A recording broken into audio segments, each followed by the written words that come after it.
balanced development. There is a sentiment expressed in this August House, which goes like this, more or less.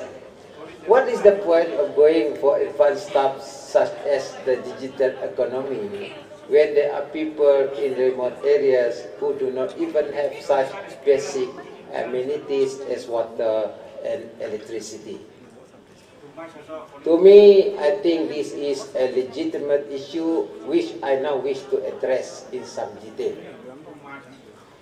If a government has all the money in the world, the government will make sure that no one shall be deprived of basic amenities that now constitute a comfortable modern life.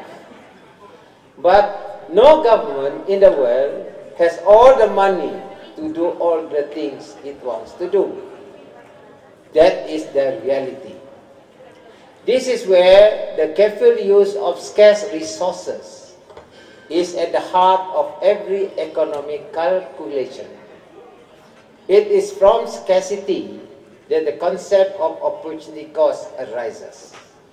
Opportunity cost is the cost in the loss of opportunity when you use a scarce resource to do one thing, thereby rendering all the other things undone.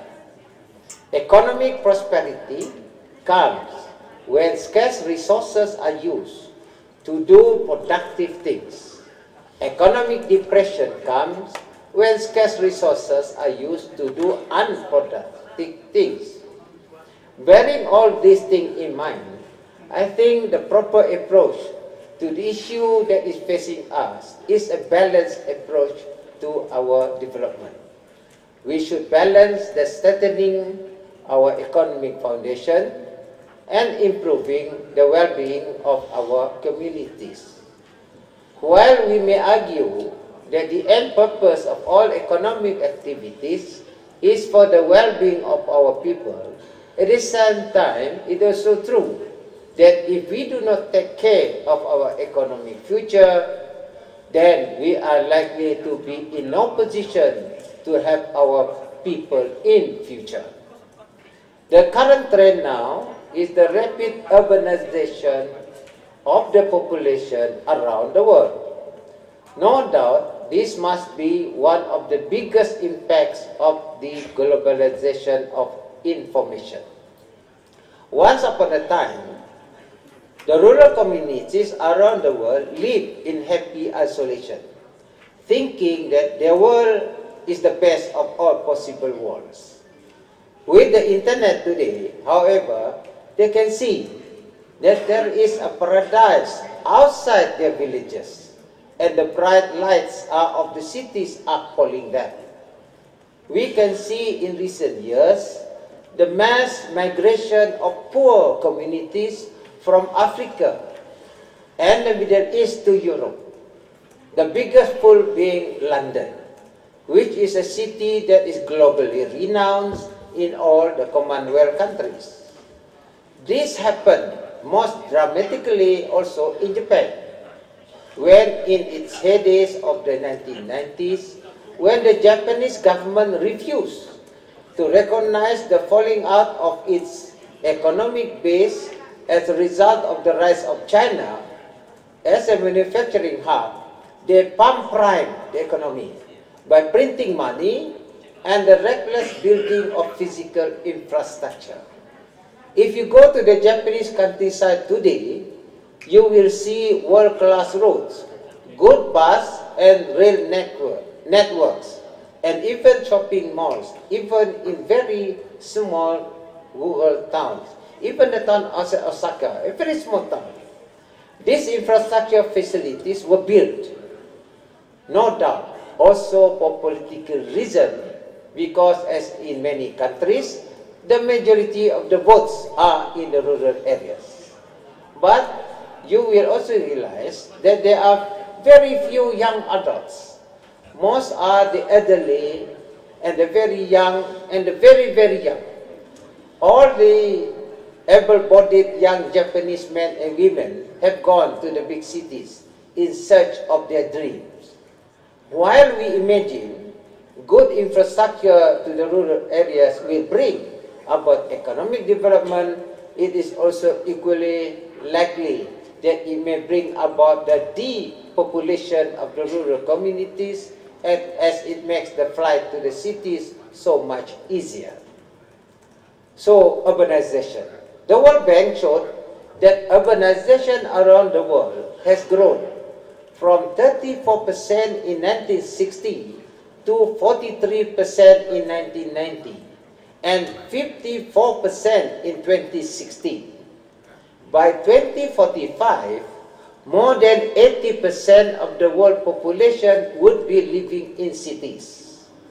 While the World Bank argues that high incomes are generated mostly in urban centers, the source of the high incomes are high value-added jobs, the economies of scale in mass transit and mass housing and mass feeding in cities, and the general high pace of economic activities among the highly skilled urban workers.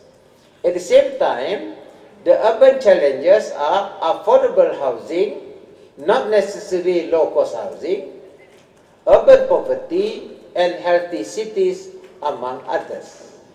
For Sarawak, the population demography have changed from 70% rural and 30% urban in 1970s to about 40% rural and 60% urban currently. In the context of development in Sarawak, we see the major cities and towns to be in Kuching, Sibu, Bintulu, and Miri. The suburban areas and smaller towns are those that lie just outside these cities and towns. Further will be the rural villages which are in the interior but still accessible by roads.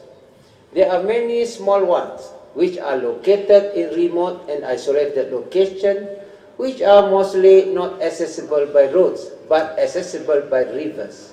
We recognize and are aware that the real challenge for development is in bringing even basic amenities to these remote villages. Our strategy in developing basic infrastructure throughout Sarawak will be integrated.